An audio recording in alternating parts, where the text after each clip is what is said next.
These are 5 trading habits that I implemented in my own trading career, and it literally made me profitable. In this video, I'm going to be explaining the 5 habits, why you should be doing it, and if you're not doing it, maybe that's the reason why you're not profitable. So listen up, make sure to like, subscribe, and turn that notification bell, because we're going to be continuously bringing this high value content towards you so that you can improve your trading too.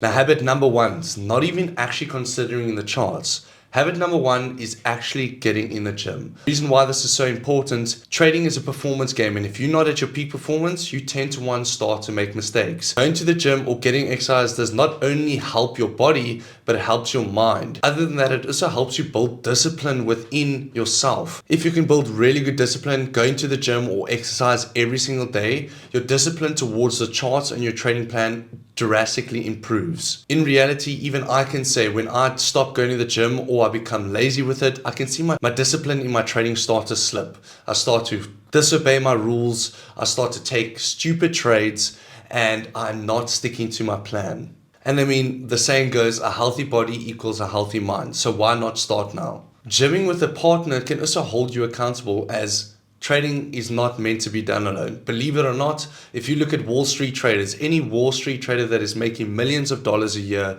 they go to the gym, they exercise. But not only that, I mean, they trade in communities, trade in teams, they have psychology coaches, accountability partners. And the reason for this is because they know the best trades that they're going to take is when they're at peak performance. Building discipline in the gym alone is not easy, but having a partner, an accountability partner within your gym, just helps that extra step become easier. Habit number 2. One of the most crucial steps that I took to improve my trading career and become profitable was simply journaling my trades. Journaling trades is not just about homework and doing something that you don't feel like doing. It's actually building up data. Now you'll see I've done many videos on this because trading is all about data. The saying goes, you can't improve what you can't measure. Right? And if you're not journaling your trades, how are you supposed to improve it? I can't even remember what I ate 2 weeks ago. How am I supposed to remember what trade I took 2 weeks ago? Journaling your trades can not only help you improve your trading performance, but it can help you improve your entries, your exits. How are you managing the trade? What's another crucial step that people miss out on is actually journaling your emotions before the trade, after the trade. Because emotions are crucial when coming and making decisions. Whether it be FOMO, whether it be taking a trade too early, taking a trade late, and even when you're in a trade, managing it is so crucial, and your emotions need to be in check. Reason being because if price is at TP, are you going to be greedy and continue to hold the trade? Or in case of price pulling down, price pulling towards your stop loss, are you going to take it at break even, or are you going to hope and dream that this thing starts to rotate? If your emotions aren't in check, you can cost yourself a lot of money. That's why journaling is so important. Journaling can also help you understand that maybe that pair that you're trading doesn't actually make you money. For a long time, I thought silver was making me money, when in actual fact, if I look back at my data, it was probably my worst trades, and out of 5, I'd probably win 1. My risk to reward ratio, or my win rate on silver alone, is not great.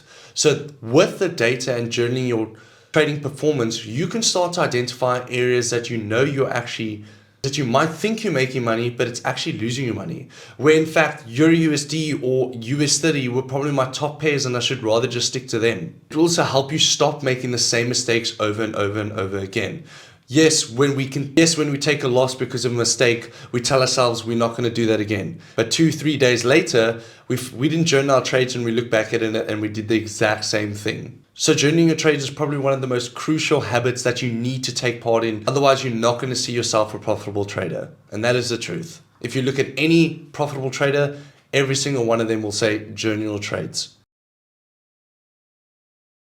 Third habit, stop treating trading as if it's gambling. This is more of a realization point to understand that flipping for 1,000%ers or 100%ers per trade, or even in a month, is not realistic. That over leveraging or over trading can actually lead to your demise, lead to blowing accounts. Some of you think you're a really good trader if you can flip a $200 account to a $600 account in a single trade. Well, the truth is, if you've ever tried at funded accounts and you're failing, maybe that's because your strategy and your luck is not on your side. Trading prop firms is a key to increase your capital size. It's a key to reach these goals at lower percentage marks. Not needing to hit 1000% or 200% in a single trade to reach these profit margins that you're trying to go for. If you're still treating trading as gambling, well then maybe it's not for you. Habit number 4, sticking to a plan.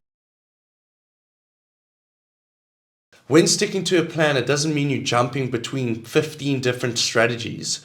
Remember, building a strategy takes time. It doesn't happen overnight. You have to understand the nature of the market, how it moves during news events, during low volatility, and when there's medium volume in the market. Building data behind a strategy takes time. But if you find yourself jumping from strategy to strategy the whole time, you're not building enough data to actually see the success part of your strategy. It took me about 4 years on the same strategy to build it and refine it to the point where it is proven to be consistent. And sticking to a plan and a set strategy can really help you not cost yourself money, and you can start to see consistent results. Number 5, one of the big game changers for myself, and it's actually having a pre-market routine as well as a post-market routine. Now, what a pre-market routine does not mean waking up and staring at the charts as soon as you open your eyes. What you need to do is let the mind wake up, because if the mind's not awake, you are going to start to make stupid decisions. What we need to understand is, with trading, a click of button can either make you thousands or make you lose thousands. So wouldn't you want to be at your peak performance, or at least prepared for the markets? 90% of traders just jump onto the markets and take a trade. There's no pre-market analysis. There's no pre-market routine. What mine kind of looks like is when I wake up, I don't even look at the charts. The first thing I do is I make myself breakfast, so at least I have food in my system. Take a shower, I get outside, and I take a few breathing techniques. By breathing, it allows oxygen within my bloodstream, and it wakes my mind for the charts when I'm trading London session. Good routine can also mean don't be trading when it's a rush hour at work. Don't be trading when you know you have to do so many things. Don't be trading when you know there is going to be stuff going on when you have to look at the markets. So set yourself a pre-market routine that suits you best, and that will help you develop really good ideas. Post-market routine is also very important. Allow yourself to decompress, whether you be taking a loss or a win. When I've taken a trade, whether I take a loss or win, I step away from the market, take a walk, or I just turn off the charts completely. After that, an hour or two later, I want to come back to the market and review the trade that I took, see where I can improve, identify how the market moved, so that next time I could probably react better or manage my trade better. With this habit, pre and post market routine, it's really improved my trading to the next stage, because I'm simply always on top of my game. Thank you for watching. Make sure to like, subscribe, and turn on that notification bell. Peace out.